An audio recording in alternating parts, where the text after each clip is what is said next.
10 பாத்திரம் தேய்ச்சி தந்தையை இழந்த ஒரு தாய் இருக்கிற சொத்தை விற்று தான் பிள்ளைய சிங்கப்பூரில் வேலை வாங்கி கொடுத்து உங்களுக்கு உங்கள் அம்மா அப்பா கஷ்டப்படுற மாதிரி வேலையை வாங்கி கொடுத்து அனுப்பிச்சிருச்சு.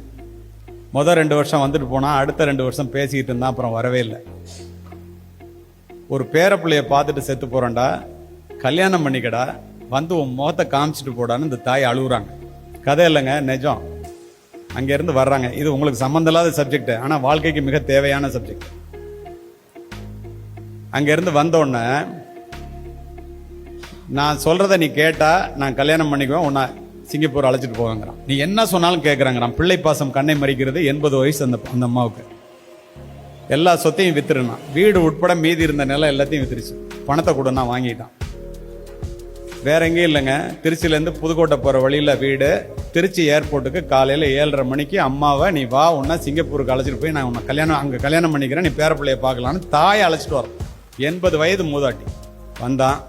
உள்ளே போய் டிக்கெட் எடுத்துகிட்டு வர்றேன்னு உட்கார வச்சுட்டு போகிறான். அந்த அம்மாவுக்கு சிங்கப்பூருக்கு டிக்கெட் அங்கே போய் எடுக்க முடியுமான்னு தெரியாது. அவ்வளோ பேதை பெண். 7:30 மணிக்கு போனால் 12:30 மணி வரைக்கும் வெளியில் வரல. இந்த அம்மா உட்காந்து பார்க்குது. ஏர்போர்ட்டில் வேலை பார்க்குற இமிகிரேஷன் இன்ஸ்பெக்டர் பார்க்குறான். 5:30 மணி நேரமாக ஒரு அம்மா உட்காந்துருக்கு ஒரே இடத்துல. போய் ஏர்போர்ட் ஆஃபீஸர்கிட்ட சொல்கிறோம், பாவமாக இருக்குன்னு காஃபி வாங்கிட்டு போய் கொடுக்குறாங்க. அந்த அம்மா சொல்லுது, பெத்த மனம் பித்து பிள்ளை மனம் கல் இல்லை, என் பிள்ளை லைனில் நிற்கிறான், கூட்டம் அதிகமாக இருக்கு போல் இருக்கு, இந்த காஃபியை கொண்டு போய் அவனுக்கு கூட பசி தாங்க மாட்டாங்க.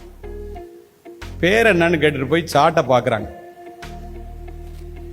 11:30 மணிக்கே சிங்கப்பூர் போய் சேர்ந்துட்டான். அவனுக்கு கல்யாணம் ஆகி ஏற்கனவே 2 பிள்ளை இருக்கு. பெற்ற தாயை ஏமாற்றி விட்டு அத்துணை சொத்தையும் அபகரித்து விட்டு ஏர்போர்ட்ல நடுத்தருவில் விட்டுட்டு போயிட்டான்.